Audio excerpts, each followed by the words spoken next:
Hi, this is Khalil Guliwala. Welcome to another episode of the BIPOC Manager podcast, a weekly podcast helping minorities overcome prejudice in the workplace and build the careers of their dreams. Today, I'm super excited. I have Marina Byezhanova with us. She is an entrepreneur. She is a LinkedIn top voice in personal branding. She's speaking globally. She's also the co-founder of Brand for Leader, which is an agency that it's going to become the number one personal branding agency in the world, helping Gen X executives map out the next stage in their lives. Marina, please. Thank you so much for having me, Khalil. I love this podcast that you launched. I think it's such an important topic and platform you're building, and I'm thrilled to be your guest today. Thank you so much, Marina. I think about especially with you, I remember hearing you in a webinar a couple of years ago and you talking about just growing up in Ukraine and finding your voice. It still moves me. Could you please talk about that experience? Sure. So I grew up in the Soviet Union. At the time, it was still the Soviet Union. I grew up with a Jewish father, and the reason that I have the unpronounceable last name, it's my mother's last name, not my father's. My family didn't want people to know that I was Jewish at the time. It wasn't quite safe. And so I grew up with that just that feeling, almost unspoken feeling from a very young age, that it was important to self-censor and think before speaking and overthink and mute ourselves. So that idea of not being able to speak up. As a very outspoken child, internally, it was really hard. I came to Canada with my family. We immigrated when I was 16 years old. So the first time I ever sat on a plane, I was 16. And I came to Canada, and I kid you not, I thought this is a land of democracy. I can speak up. I can say whatever I want to say. I have a voice. And as an immigrant, that wasn't quite true. I mean, constitutionally, we'll have a voice in Canada, but practically, I had an extremely thick accent. Nobody could understand what I was saying. And I faced a lot of discrimination, a lot of difficulty, had a hard time standing out. And so years later, I now get to be a global speaker. I get to speak to audiences across the world. And I launched Brand of a Leader, co-founded it, which is a personal branding agency, as you said, to help people find their voices and scale the reach of their voices. Because I realized that having a voice is our biggest asset. We live in cancel culture. We're seeing a lot of self-censorship and censorship of each other, even if it's not, government level. And I, on a personal level, have that voice-related PTSD. So I'm on a mission to inspire people to use their voices, as you are with your podcast. Thank you, Marina. I think that's part of it. It was just, again, being around you. And, for me, it gave me confidence. Like I saw someone who's saying, you've got to find your voice. Like you've got to, again, like you were talking about, almost like, our like you said, like a greatest strengths don't come from the childhood trauma, but those, the good and the bad, right? It all does. We really are shaped by our childhoods. When we work with clients at Brand of a Leader, when they come to us for us to help them build their personal brands, and this firsthand, they think we're going to be talking about the future, their goals and how they want to position themselves and where they want to go. And we do that, but we spend the same amount of time analyzing their past, and we talk about their childhood and how they grew up and where and why, because their personal brand in the end is an expression of who we are. It's not an expression of what we do. So our childhood, of course, shapes a whole lot of that. And, with your podcast, what's great is that not only are you having a voice, but it's a platform for people who typically might not have as much of a voice to have it, and also to inspire other people who are your viewers and your listeners to find the courage in having their voice heard as well. So kudos again for that. But yes, childhood shapes it all. Is one of the things that I kind of picked up from you was stuff, again, personal branding and how important it is. Could you maybe give us some kind of what personal branding is? And maybe as a secondary point, like how maybe that can help people who are minorities in situations, please? Hugely. One of the things I didn't expect when I came to Canada, and I went to McGill University. I graduated with a marketing degree. I thought the world was my oyster, spoke multiple languages, and I thought, here I am, I'm going to get an incredible career in marketing. And I couldn't get a job. And I never got a job in marketing. Now I have a branding / marketing agency, which is, there's some irony there. But at the time I couldn't. And I learned that there is a lot of discrimination when you come from somewhere else. And people have biases that they will inherently associate with our names, with whatever group we belong to. And it's terrible, and I've always spoken up against it. But at the same time, I've always thought, okay, but what can we do? What agency can we have to stand up against it? So a personal branding is essentially a process you're engaged in for two reasons. One, to increase the recognizability of your name, and two, to shape the associations you want people to have with that name. It's an extremely powerful tool. Sociologists call it impression management. So instead of people forming those biases, right, like seeing my last name and thinking, I don't know, I'm not going to be able to speak English or whatever they think of that. And instead of that, building my visibility, building up my name. One of my favorite quotes is, and I guess this is my, immigrant also part of me that relates to it so much, but my favorite quote is, your network is your net worth. And when we come to a new country, we become very net poor. So when we're able to increase the recognizability of our names, people often say it's not what you know, it's who you know. I would add to that, it's who knows you. Because when you're able to build your personal brand and visibility, a lot more people know you, and you attract a lot more opportunities, job opportunities. If you're building a business, depends on your own objectives. It's a very powerful tool that allows us to do that. Yeah. It's one thing I realized as well, like you say, exactly. Sometimes you can have like names that are, people butcher my name all the time, and it's the idea is, how do you get someone to kind of take you seriously from the very start? I think you mentioned sort of stuff, how that you'd work with one human resources manager who said that, if their names are a bit unpronounceable and people can pronounce obviously names in the culture, put those CVs at the bottom of the pile. And so I've heard so many of those. When I worked in HR consulting, it was really disheartening, because I thought, if people can say those discriminatory things to me, what are they saying behind closed doors in the comfort of their own kitchens, right? Because I would have heads of HR of some of the biggest corporations in Canada tell me, Marina, can you please send me resumes of people who are from here? And I would say, they are from here, this person lives in my land, and that person lives in the plateau. I wasn't cluing in for a while. And the person would say, no, from here. Why aren't you sending me people who were born here? And I would say, some were born here. What makes you think otherwise? And she would say, just exasperated, like, I'm just not getting it. No, people with names from here. And I would say, and I would pause, and I was so mortified. And I would say, but you're saying this to me. Have you seen my name? I bet you don't know how to pronounce it.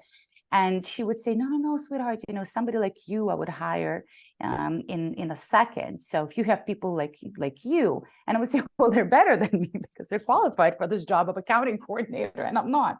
And so again, there are those biases. It sucks. It's terrible. We can all complain about it and relate and commiserate. At the end of the day, some people, and also less educated people, have fear of the unknown. So when we can dispel that fear by putting ourselves out there and showing that there's nothing weird or odd about us, it helps the process. Yeah. Maria, I think there's a point that I really kind of love to hear a bit more about, is you talk about sort of the fear of the unknown. And again, you talk about this journey of sort of, coming to Canada at the age of 16, building up, like I said, having this degree, looking for work, and now building this agency. I have this feeling that for a lot of maybe, a bit broad here, for people who have immigrated to minorities, they may have a fear of the unknown like everybody does. But like in the same way, what I love seeing you as an example, here's someone who has done it. Can you talk a little bit more of how you overcame that fear of the unknown? Like how do you work through it? How did you process it? So what, the first thing that I want to say for anybody who's going to be watching that has been in Canada for a few years and is finding it hard, I would say that you're not alone, and it's normal, and it's part of the process, and it gets substantially better. You just need to keep going. So that's one thing that's important, because at one point at the beginning of my journey in Canada, I got very disheartened, because I had imagined it as being this like world of all possibilities, and I can achieve anything and do anything. And then it felt to me, when I was struggling to find a job, when I was struggling not to find a job, but to find the job, the type of job that I wanted, I got very disheartened, and I felt, it's not the American dream I expected to have. I was wrong. It is. All the possibilities are there. We just have to work a bit harder and be a bit more patient than people who have, some of those, I don't like the word privilege or privileges, but have those things already kind of embedded in their journey. But so how did I overcome the fear and start my own businesses, if that is your question? I had, Khalil, zero interest in being an entrepreneur.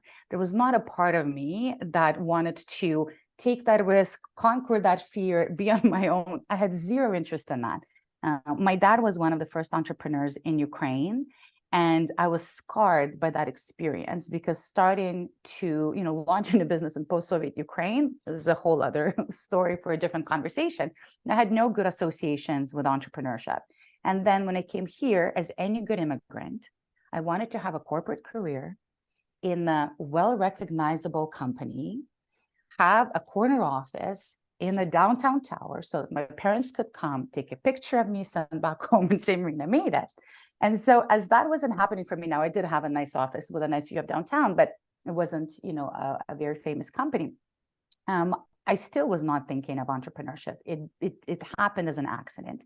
And, one of the funniest thing with that is when I agreed to start a business with somebody that I knew at the time, I was a young mother. I just had my daughter. And so I thought that this would give me a lot of free time.